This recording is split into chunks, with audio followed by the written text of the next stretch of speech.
नमस्कार, आपका अखबार के इस अंक में आपका स्वागत है। मैं हूं प्रदीप सिंह। दिल्ली हाई कोर्ट का बहुप्रतीक्षित फैसला आखिरकार अरविंद केजरीवाल की गिरफ्तारी को लेकर आ गया। अरविंद केजरीवाल ने दिल्ली हाई कोर्ट में चुनौती दी थी अपनी गिरफ्तारी को। कहा था कि ये इल्लीगल है, गैर कानूनी है, उन्हें गिरफ्तार नहीं किया जाना चाहिए था। उनके वकील ने कहा कि उनको गिरफ्तार करने की कोई ज़रूरत नहीं थी, इस मामले में कानून का उल्लंघन किया है एनफोर्समेंट डायरेक्टरेट ने। आज दिल्ली हाई कोर्ट का जो फैसला आया उसमें साफ साफ कहा गया कि अरविंद केजरीवाल की गिरफ्तारी में जांच एजेंसी ने कानून के सारे प्रावधानों का पालन किया है और ये गिरफ्तारी पूरी तरह से कानून सम्मत है और अरविंद केजरीवाल की याचिका को खारिज कर दिया। अदालत ने अरविंद केजरीवाल के खिलाफ कई सारी टिप्पणियां की और बहुत सारे सवाल जो उनके वकील अभिषेक मनु सिंघवी ने इस मामले की सुनवाई के दौरान उठाए थे उनका भी जवाब दिया। सबसे बड़ा केस था, दो मुद्दे सबसे बड़े, सबसे प्रमुख रूप से उठाए थे अरविंद केजरीवाल के वकील ने, अभिषेक मनु सिंघवी ने। एक कि चुनाव की अधिसूचना जारी होने के बाद अरविंद केजरीवाल की गिरफ्तारी हुई है जिससे उनको चुनाव में प्रचार से रोका जा सके। अदालत ने कहा कि ये हमारा कंसर्न नहीं है, इससे हमको कोई मतलब नहीं है कि कौन टिकट देता है, कौन जो है चुनाव प्रचार करता है, चुनाव की अधिसूचना जारी हुई है या नहीं हुई है, कानून अपने हिसाब से काम करता है। सवाल पूछा, एक तरह से प्रतिप्रश्न किया कि क्या चुनाव की अधिसूचना जारी होने से पहले गिरफ्तारी होती तो उसको चुनौती न दी जाती। कहा कि अदालत को इस बात से कोई फर्क नहीं पड़ता कि चुनाव की अधिसूचना जारी हो चुकी है या नहीं।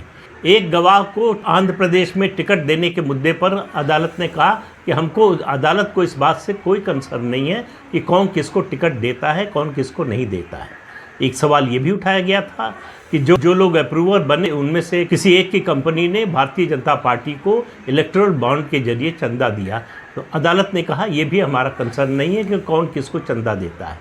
अदालत ने जो बात साफ साफ कही कि गोवा चुनाव के अंदर जो घोटाले का पैसा इस्तेमाल हुआ, हवाला का जो ऑपरेटर है उसका बयान और अप्रूवर्स बयान के आधार पर मनी ट्रेल स्थापित हो गई है।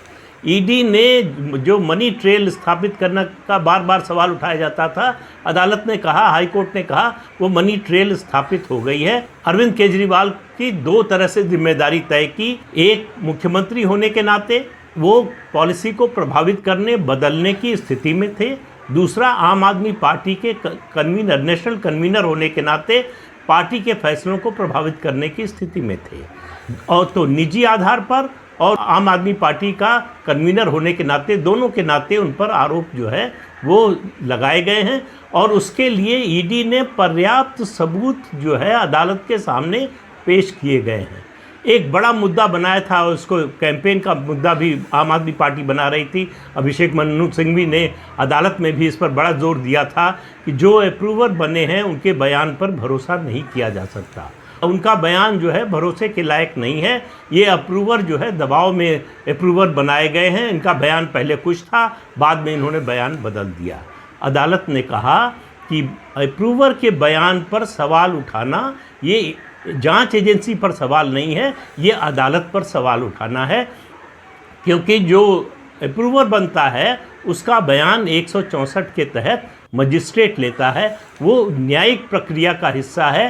तो अगर आप अप्रूवर के बयान पर सवाल उठा रहे हैं तो इसका मतलब आप अदालत पर सवाल उठा रहे हैं। जांच एजेंसी अप्रूवर का बयान दर्ज नहीं करती है, तो जांच एजेंसी ने किसी अप्रूवर का बयान दर्ज नहीं किया है, इसलिए आप उस पर सवाल नहीं उठा सकते। और ये अप्रूवर की परंपरा या व्यवस्था या कानूनी प्रावधान आज का नहीं है, 100 साल पुराना है और सुप्रीम कोर्ट ने कभी किसी मामले में अप्रूवर के बयान पर इस तरह का सवाल नहीं उठाया है, उसको डिसअप्रूव नहीं किया है। इसलिए अप्रूवर के बयान पर सवाल उठाना, उसकी विश्वसनीयता पर सवाल उठाना, ये दरअसल अदालत की विश्वसनीयता पर सवाल उठाने जैसा है। तो जितने मुद्दे उठाए गए थे आम आदमी पार्टी की ओर से, उन सब को हाई कोर्ट ने खारिज कर दिया और इसके साथ ही लताड़ भी लगाई। कहा कि ये संभव नहीं है कि दो तरह के कानून लागू हों, ये अदालत ऐसा काम नहीं कर सकती कि आम लोगों के लिए एक कानून होगा, विशिष्ट लोगों के लिए या मुख्यमंत्री के लिए दूसरा कानून होगा। जो कानून है वो सबके लिए समान है। आप विशिष्ट हैं इसलिए आपके लिए अलग से कानून लागू होगा, ऐसा नहीं हो सकता। आप चुनाव लड़ रहे हैं, नहीं लड़ रहे हैं, आप चुनाव में प्रचार कर रहे हैं, नहीं कर रहे हैं, चुनाव चल रहा है, नहीं चल रहा है, इससे अदालत का कोई मतलब नहीं। अदालत को संविधान और कानूनी प्रक्रिया से मतलब है। दिल्ली हाई कोर्ट के इस फैसले ने केवल अरविंद केजरीवाल नहीं, पूरे विपक्षी गठबंधन की विश्वसनीयता पर सवाल उठा दिया है। पूरे विपक्षी गठबंधन के लिए जो अभी 31 मार्च की रैली रामलीला मैदान में हुई थी अरविंद केजरीवाल के समर्थन में, उस पर एक तरह से जो है वो नैतिकता का प्रश्न उठाया है। ये अदालत ने नहीं कहा, मैं अपनी ओर से कह रहा हूँ। ये ऐसे व्यक्ति के समर्थन में ये रैली की गई जो अदालत की नज़र में आरोपी है, जिसके खिलाफ जो आरोप लगाए हैं जांच एजेंसी ने, उसके पक्ष में पुख्ता सबूत अदालत में पेश किए हैं। तो ये जो प्रधानमंत्री नरेंद्र मोदी की कोशिश थी, उनका अभियान था कि भ्रष्टाचारियों को एक कटघरे में खड़ा कर दिया जाए, आज हाई कोर्ट के इस फैसले से उसमें सफलता मिली है। अब जो भी अरविंद केजरीवाल का समर्थन करेगा वो दरअसल भ्रष्टाचार का समर्थन करता हुआ माना जाएगा। अरविंद केजरीवाल के लिए अब कोई रास्ता नहीं है, उनका जेल में बने रहना, कम से कम चुनाव तक बने रहना तो तय है। तो अरविंद केजरीवाल जेल में बने रहेंगे। उनकी जुडिशियल कस्टडी 15 तारीख को जब उनको फिर पेश किया जाएगा तो वो कस्टडी बढ़ने वाली है। वो मनीष सिसोदिया और सत्येंद्र जैन की तरह वो जेल में ही रहेंगे। ये बात आज पक्की हो गई है। अब सवाल उठेगा कि दिल्ली का क्या होगा। अरविंद केजरीवाल क्या अब भी अड़े रहते हैं कि वो जेल से सरकार चलाएंगे? अगर वो इस बात पर अड़े रहते हैं तो हमको ध्यान देना होगा कि दिल्ली के लेफ्टिनेंट गवर्नर ने जो बात कही थी कि हम जेल से सरकार नहीं चलने देंगे, ये दिल्ली के लोगों को मैं आश्वासन देता हूँ। तो अब अगला कदम क्या होगा? अब अगला कदम जो है वो उसकी पहलकदमी जो है अरविंद केजरीवाल और आम आदमी पार्टी को करनी पड़ेगी। अरविंद केजरीवाल या तो इस्तीफ़ा दें और नया मुख्यमंत्री चुनवाएं अपने विधायक दल से या विधायक दल के बाहर से किसी व्यक्ति को मुख्यमंत्री बनाएं। ज़्यादा संभावना पिछले दिनों जो घटनाक्रम हुआ है उससे लग रहा है कि वो अपनी पत्नी को मुख्यमंत्री बनाना चाहते हैं, इसकी तैयारी कर रहे थे। अरविंद केजरीवाल को बहुत अच्छी तरह से मालूम था कि वो जेल से छूटने वाले नहीं हैं, जल्दी लंबे समय के लिए वो जेल में रहेंगे। तो ऐसे में उनका मुख्यमंत्री बने रहना तो असंभव है, उनको इस्तीफ़ा तो देना ही पड़ेगा। 2 दिन बाद नहीं, 4 दिन बाद नहीं, 6 दिन बाद नहीं, 10 दिन बाद उनको इस्तीफ़ा देना पड़ेगा। नहीं तो उनके सामने एक दूसरा संकट मुँह बाए खड़ा है।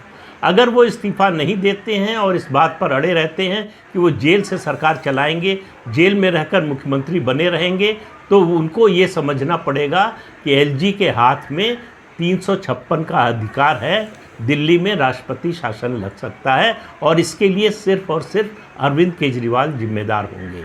पदलिप्सा के मोह में वो जिस तरह से लगातार कुर्सी से चिपके हुए हैं, उनकी छवि जो राजनीति बदलने आए थे, राजनीति का तौर तरीका बदलने आए थे, वो साबित हुआ कि दूसरी पार्टियों के जिन नेताओं के खिलाफ अभियान चलाकर वो आए, उनसे ज़्यादा भ्रष्ट होने का आरोप है उन पर और उनसे ज़्यादा पद से चिपकने का आरोप है। वो सबको दिखाई दे रहा है। अरविंद केजरीवाल के सामने इस समय एक ही मुद्दा है, को जेल में तो उनको रहना है, ये उनको मालूम है। अब वो चाहते हैं कि किसी तरह से जेल में रहते हुए मुख्यमंत्री बने रहें और सरकार चलाते रहें, जो कि होने वाला नहीं है। तो अरविंद केजरीवाल के सामने मेरी नज़र में 2 ही विकल्प हैं। या तो वो मुख्यमंत्री पद पर बने रहने की अपनी ज़िद पर अड़े रहें और सरकार को बर्खास्त होने दें, या फिर वो नया मुख्यमंत्री चुनकर अपनी सरकार को बचा लें। अरविंद केजरीवाल क्या करेंगे ये आने वाले दिनों में तय होगा। लेकिन उससे पहले मुझे लगता है कि एलजी यानी लेफ्टिनेंट गवर्नर को भी हाई कोर्ट के इस फैसले का इंतज़ार था। हाई कोर्ट के इस फैसले के बाद उन्हें अपना फैसला करने में, अपना निर्णय लेने में आसानी होगी।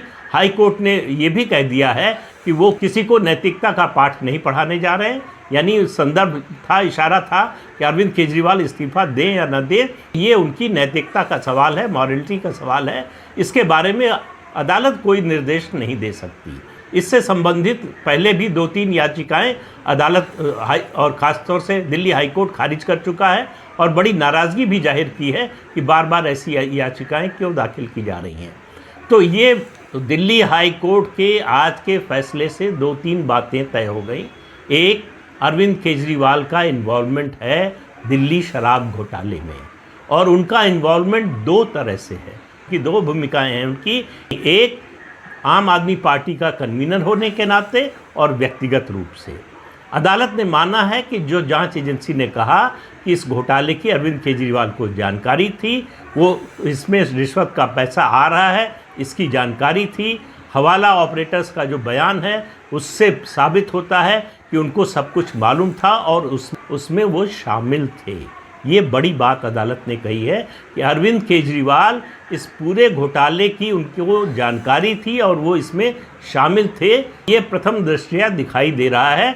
और फिर अदालत ने कहा, जो गवाहों पर सवाल उठाया गया, गवाहों की जो विश्वसनीयता पर सवाल उठाया गया, अदालत ने कहा कि अरविंद केजरीवाल के जो वकील हैं, जो उनकी लीगल टीम है, उसको ट्रायल के समय मौका मिलेगा क्रॉस एग्जामिनेशन करने का उन गवाहों को।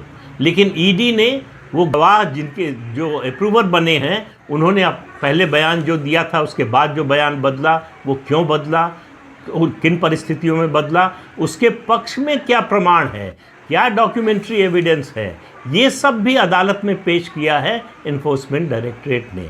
तो इन्फोर्समेंट डायरेक्टरेट का केस जो है बिल्कुल पक्का है, उसमें कहीं भी संदेह की कोई गुंजाइश अभी तक जितने तथ्य सामने आ रहे हैं उससे नहीं नज़र आती है। तो ये आप मानकर चलिए कि अरविंद केजरीवाल कट्टर ईमानदार से कट्टर बेईमान अदालत के द्वारा साबित होने की ओर बहुत तेज़ी से बढ़ रहे हैं। अब उनके सामने दो ही विकल्प हैं, या तो अपनी ज़िद बचा लें और ज़िद पर अड़े रहें, या अपनी सरकार बचा लें। अगर अरविंद केजरीवाल ज़िद पर अड़े रहते हैं तो उनकी सरकार जाती है, सरकार बचाते हैं तो उनका ईगो, उनका अहंकार, उनका जो मुख्यमंत्री पद की उनकी जो लिप्सा है वो जाती है। तो दोनों नहीं बच सकते, इतना तय हो गया। अरविंद केजरीवाल जेल से बाहर जल्दी नहीं आने वाले, ये तय हो गया। अरविंद केजरीवाल अगर जेल से बाहर नहीं आने वाले हैं, मुख्यमंत्री नया चुना जाता है और उनकी पत्नी नहीं चुनी जाती, तो आप मानकर चलिए कि शीश महल भी खाली करना पड़ेगा। ये भी एक बड़ा कंसिडरेशन है, इसको छोटी बात मत समझिए। उस शीश महल को बचाने के लिए अरविंद केजरीवाल जेल से सरकार चलाना चाहते हैं। जिस दिन अरविंद केजरीवाल का इस्तीफा होगा और सुनीता केजरीवाल अगर मुख्यमंत्री नहीं बनती हैं, तो उनके परिवार को, केजरीवाल के परिवार को वो शीश महल खाली करना पड़ेगा। वो जो सरकारी बंगला करोड़ों की लागत से, 55-60 करोड़ की लागत से बनाया गया है, बल्कि रेनोवेट किया गया कहना चाहिए, नया भी नहीं बनाया गया है, उसको खाली करना पड़ेगा। और लुटियंस दिल्ली में रहने वाले, ख़ासतौर से दिल्ली में रहने वाले जो सत्ताधारी लोग हैं, खास सत्ता के नज़दीक लोग हैं, उनको इन बंगलों से बड़ा प्रेम होता है। इस बंगले को बचाने के लिए वो किसी हद तक जा सकते हैं। अरविंद केजरीवाल का उदाहरण सबसे ताज़ा है। तो वो मुख्यमंत्री पद बचाना चाहते हैं ताकि बंगला बचा रहे।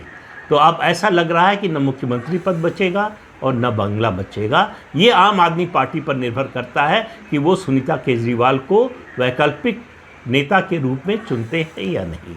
संजय सिंह के बाहर आने के बाद उससे पहले जो गोटियां बिछाई थी अरविंद केजरीवाल ने, उसमें कुछ व्यवधान आ गया है। अब वो व्यवधान कितना होगा, ये निर्भर करेगा कि आम आदमी पार्टी के विधायकों की राय क्या बनती है, उनको अपना भविष्य किस में नज़र आता है, इससे तय होगा। ये आने वाले मुश्किल से 4-6-8 दिन के अंदर ये सब बातें तय होने वाली हैं। तो इस अंक में इतना ही, अगले अंक में फिर मिलेंगे किसी नए मुद्दे के साथ। तब तक के लिए अनुमति दीजिए। आपसे अनुरोध है कि ये चैनल देखिए, शेयर कीजिए, लाइक कीजिए और सब्सक्राइब ज़रूर कीजिए। नमस्कार।